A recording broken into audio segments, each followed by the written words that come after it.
Welcome to this daily market commentary for Wednesday, the 7th of August, 2019. Happy Wednesday to everybody.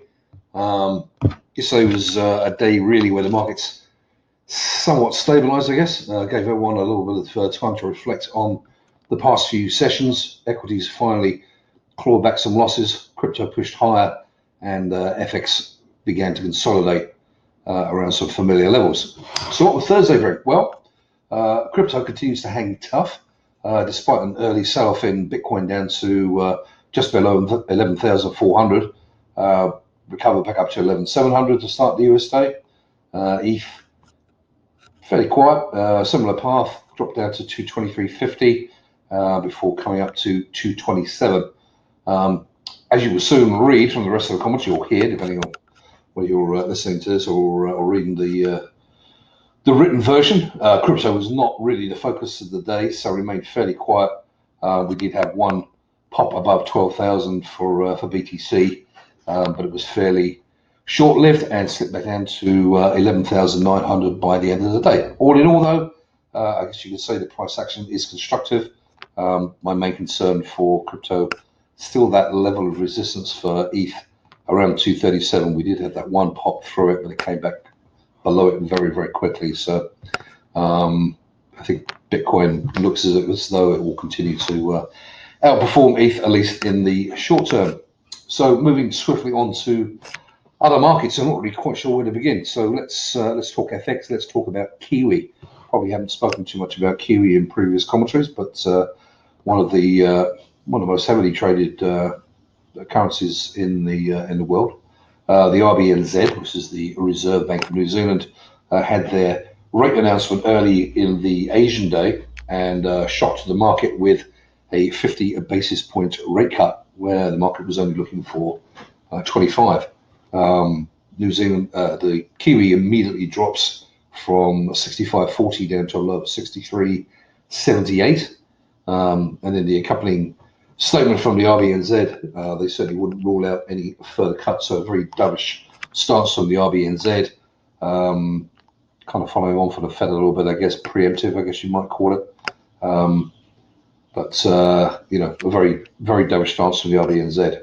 So, Kiwi did rally back up to around about 64.40 by the New York close. But, overall, you would imagine the market will be keen to sell rallies. Aussie, as it often does when Kiwi moves, followed from 67.80 down to a low of 66.78 before coming back to around 67.40 at the New York close. But this was really just the tip of the iceberg. The main story of the day would really focus around the volatility, a real rollercoaster ride in the equity markets, especially US equity markets.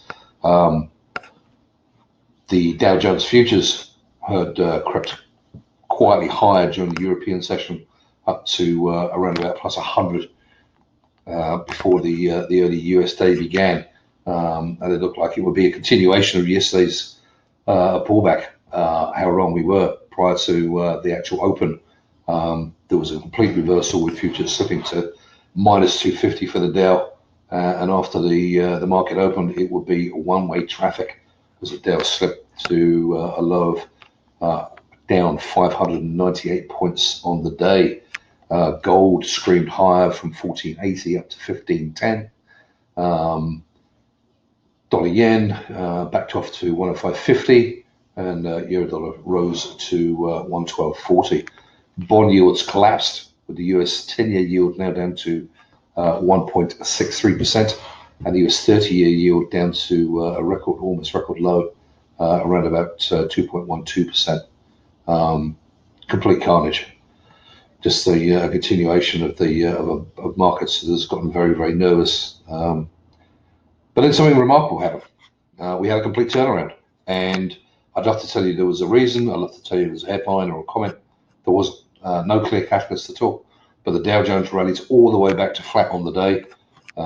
It essentially closed down 22 points, which is good enough to flat for me. And both the S&P and Nasdaq would both close slightly higher on the day as well.